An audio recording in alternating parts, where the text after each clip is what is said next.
Muy buenas tardes, amigos y amigas. Les saluda el ingeniero Pedro Salas Mori desde su programa Perú en el Mundo, en la señal del canal de televisión del Consejo Departamental de Lima del Colegio de Ingenieros del Perú, rtvciplima.com. Siempre interesados en llevarles información útil y que pueda servirles tanto a ustedes en forma personal como en sus trabajos que dirigen. Y esto nos lleva hoy día a presentar un gran profesional peruano que es el doctor Andrés Arce Guadalupe.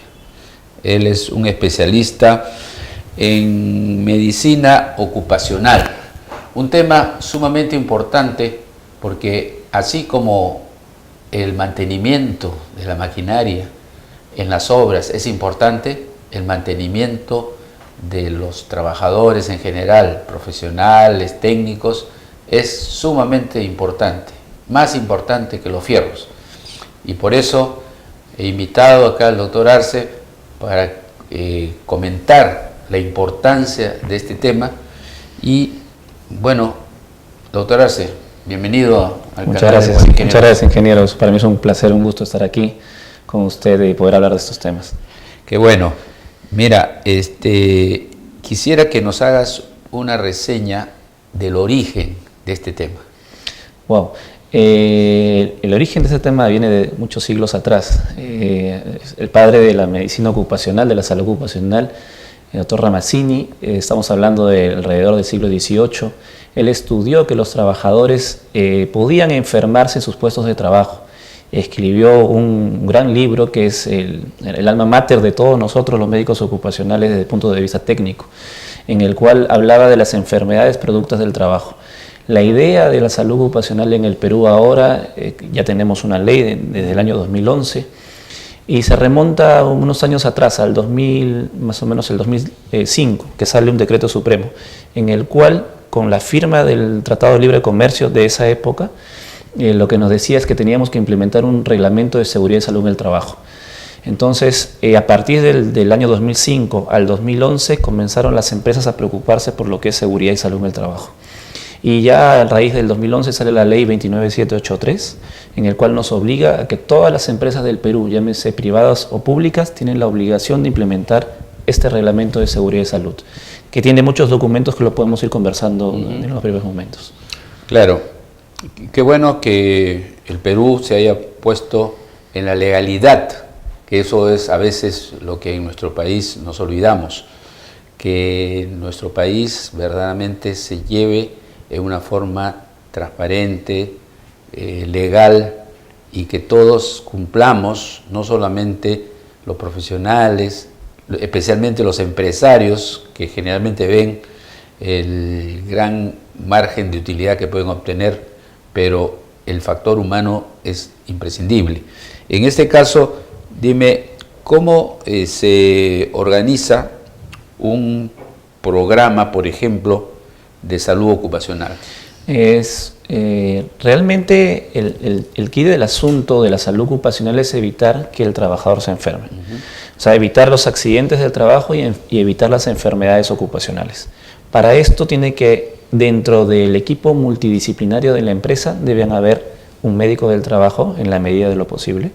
Lamentablemente en estos momentos existen 52 médicos del trabajo por el Colegio Médico, reconocidos por el Colegio Médico del Perú, pero aproximadamente hay unos 5.000 médicos egresados de la maestría. Entonces el factor de recurso humano en estos momentos es un punto álgido. Tiene que haber un médico, que es el actor principal de este eje, que es la seguridad y salud en el trabajo. Tiene que haber un ingeniero de seguridad en el trabajo. En la medida posible un ingeniero de higiene industrial, un psicólogo en el trabajo, un ergónomo y, por qué no, una enfermera que completan este engranaje que es la seguridad y salud en el trabajo. Estos personajes, ¿qué es lo que van a hacer? Es impulsar la política de seguridad y salud en el trabajo de la empresa, entre los cuales van a tener que mantener muchos registros. Por ejemplo, van a tener que mantener registros de enfermedades ocupacionales, registros de accidentes de trabajo, registros de monitoreos de los agentes físicos presentes en el trabajo. Por ejemplo, si yo trabajo en un lugar donde hay ruido, tengo que hacer un monitoreo del ruido para evitar que ese ruido pueda probablemente enfermará a mi trabajador. Entonces la idea es que se mantengan registros y programas de vigilancia médica, dentro de los cuales están los exámenes médicos ocupacionales, para tratar de evitar que este trabajador se enferme, que más o menos esa es la idea. Entonces, implementar un reglamento de seguridad y salud en el trabajo es realmente una tarea ardua que aproximadamente dura entre 8 meses a 1 año de implementación de todo el sistema.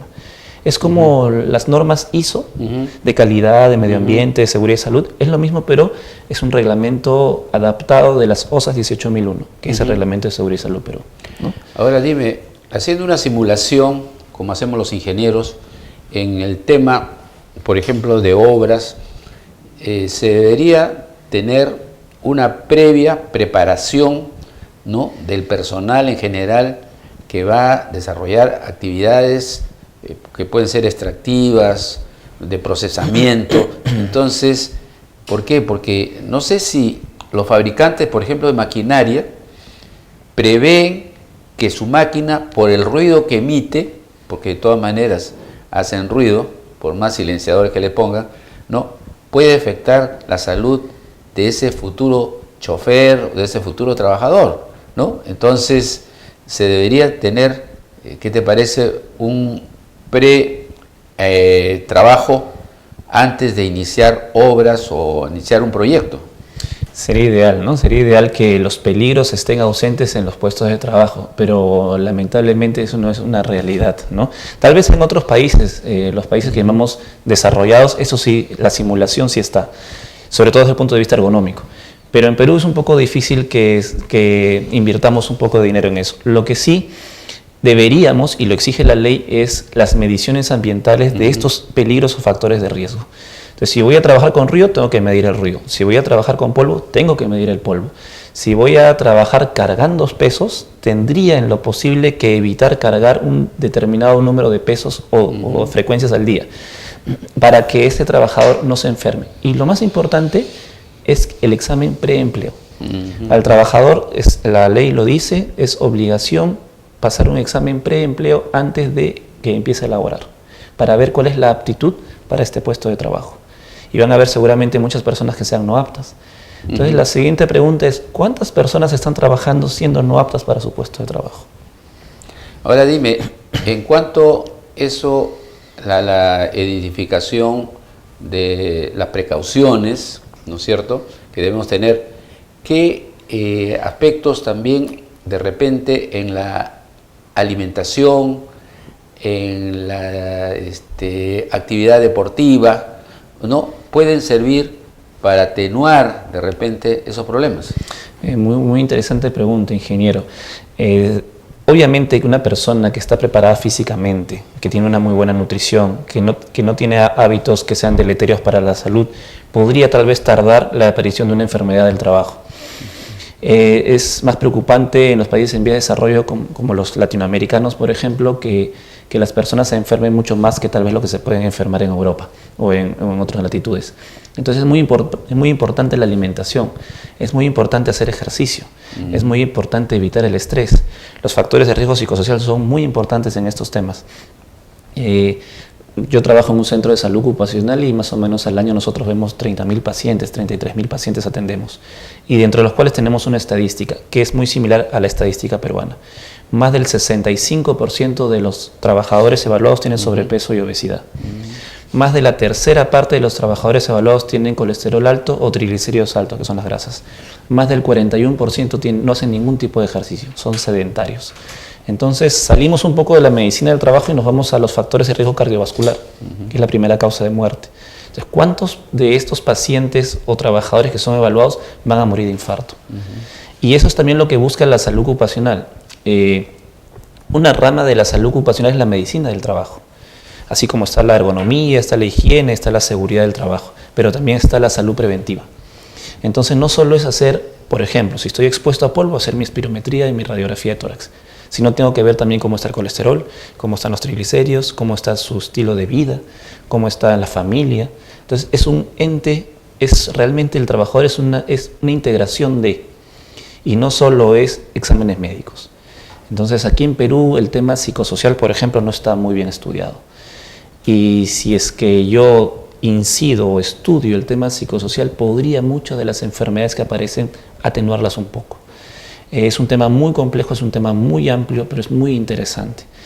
Entonces sería reforzar la educación, reforzar la nutrición, reforzar el ejercicio, evitar los factores de riesgo expuestos al trabajo. Es realmente una sumatoria de variables. La respuesta no es muy simple. Perfecto, por supuesto, tiene que ser un proceso, pero vayamos a ver el escenario mundial. Tú hace un momento hablaste de que hay algunos países que han evolucionado bastante en estos temas porque se han preocupado por su sociedad, ¿no? No solamente el desarrollo económico, sino el desarrollo socioambiental, alimenticio y en fin, cosas que ya están superadas en esos países. Claro. Por ejemplo, ¿qué países tú consideras, de los que has visitado también, seguro, que verdaderamente son fuentes de orientación a la nuestra? Y eso es algo muy interesante. Saliéndome un poquito de un pequeño paréntesis, ¿por qué los países desarrollados invierten en los sistemas de gestión? Porque esta es una epidemia mundial, si queremos llamarlo. Aproximadamente 300 millones de personas mueren al año por enfermedades ocupacionales o accidentes de trabajo, de los cuales de estos 300 millones, 160 son enfermedades netamente del trabajo. Se gasta aproximadamente entre el 4 al 11% del Producto Bruto Interno de un país en accidentes de trabajo y enfermedades profesionales. Para hacer un poquito más fácil la cosa, cada minuto fallecen 5 personas por un accidente mortal. Perú es una de las primeras potencias mundiales de accidentes de trabajo. No, tal vez nunca lleguemos al mundial en los próximos años, pero somos campeones mundiales en accidentes de trabajo. Y entonces, estos países que dijeron, nosotros estamos gastando mucho dinero en curar enfermedades que muchas veces las profesionales no son curables, y en solventar los gastos que ocurren después de un accidente del trabajo. Entonces dijeron, implementemos los sistemas de seguridad y salud en el trabajo. Por cada dólar invertido en temas de seguridad y salud, se recupera $5. Entonces, si un gerente de una empresa quiere mantener la mejor productividad de su empresa, valga la redundancia, tiene la gente que estar sana. Entonces, estos países, obviamente la Organización Internacional del Trabajo, con los países que van a la vanguardia, llámese en Europa, Alemania, Suecia, Suiza, Holanda, España. En Latinoamérica tenemos países que nos llevan mucha delantera, como son Colombia, Chile, Brasil, y que dijeron, vamos a apostar por la inversión de seguridad y salud. Es más, para ellos esto es un tema ya superado, para nosotros es nuevo. En Europa, por ejemplo en Alemania, yo tuve la suerte de estudiar la maestría de seguridad y salud en trabajo en Alemania. Los temas de seguridad y salud ya tienen 50, 60, 70 años. Y los protocolos médicos se hacen. Y los estándares están ya, todas las empresas lo cumplen, cosa que en Perú no pasa. Entonces, tenemos que hablar un poco también de la ley. Nosotros vemos a otros países con su legislación. ¿Y qué es lo que hacemos? Un copia y pega, inclusive a veces en inglés o en otro idioma, y lo traducimos mal y lo ponemos en una norma técnica. Y lamentablemente esas enfermedades o esos temas técnicos no ocurren en Perú. Y nosotros tenemos que cumplir lo que dice esa legislación, porque es nuestra norma. Y muchas veces hablando del tema netamente médico, hay exámenes médicos que no se hacen en Perú. No hay los equipos y se han demostrado que estos exámenes no son exámenes de tamizaje, son exámenes de especialidad. Y ahí viene el problema del empleador. Tiene que cumplir esta ley. Y entonces sale la ley del 2011 y el año pasado sale una modificatoria de ley diciendo, entre otras cosas, que nos replegamos en temas de salud ocupacional y los exámenes médicos son cada 2 años. Entonces comenzamos a retroceder por un tema de inversión.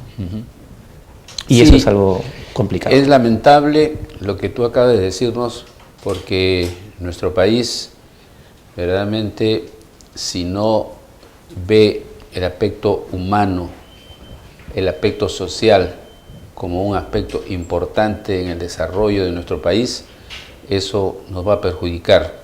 Y yo quisiera hacer una breve reflexión sobre nuestra historia del Perú. Las culturas antiguas sabían ellos cuidar la naturaleza, sabían vivir en comunidad, se apoyaban mutuamente, hacían que su sociedad genere tecnología, pero no para el interés particular, sino para las comunidades que ellos promovían, desde niños, jóvenes, y ahí están los vestigios, que los hemos mirado como vestigios históricos, pero en fin. Dime, ¿cómo es tu mensaje, mi querido doctor Arce? Realmente el tema de los exámenes médicos y el tema de la salud ocupacional es un tema que nos debe preocupar a todos. Si bien es cierto, tenemos que cumplir unos ciertos requisitos, esto no lo vemos como un gasto, sino como una inversión. Y el objetivo principal de la salud ocupacional es que nuestro trabajador no se enferme. Una vez que no se enferme, indirectamente vamos a tener retribuciones desde el punto de vista, si queremos, de productividad en la empresa. Pero lo principal es que no se accidente el trabajador y que no se enferme. Creemos que si cumplimos este reglamento de seguridad y salud en el trabajo, vamos a estar a la vanguardia de otros países. Y por qué no, Perú deja de ser el último, o mejor dicho, el primero en accidentes mortales. Y creemos que vamos por buen camino, al menos tenemos una ley y vamos avanzando. No, y lo bueno es que contamos con profesionales como tú, que no solamente has estudiado una profesión, sino que tienes el conocimiento de alto nivel de lo que representa este aspecto tan fundamental en el desarrollo, por ejemplo, de la ingeniería, ¿no? Nosotros los ingenieros queremos seguir desarrollando nuestro país, pero tenemos que tomar muy en cuenta lo que tú nos estás informando, y esto es para todos los ingenieros que nos ven en todo el país y en el extranjero. Entonces yo te agradezco, Andrés, por esa gentileza de haber venido, y el Colegio de Ingenieros te ofrece también otras oportunidades para que nos sigas informando de un tema tan importante, no solamente para los profesionales, para sus familias, que al final comparten la vida de nosotros en forma permanente, nuestros hijos y posiblemente nuestros nietos. Tu despedida, mi querido. Muchas gracias, ingeniero, por la invitación, y rescato lo que usted dijo.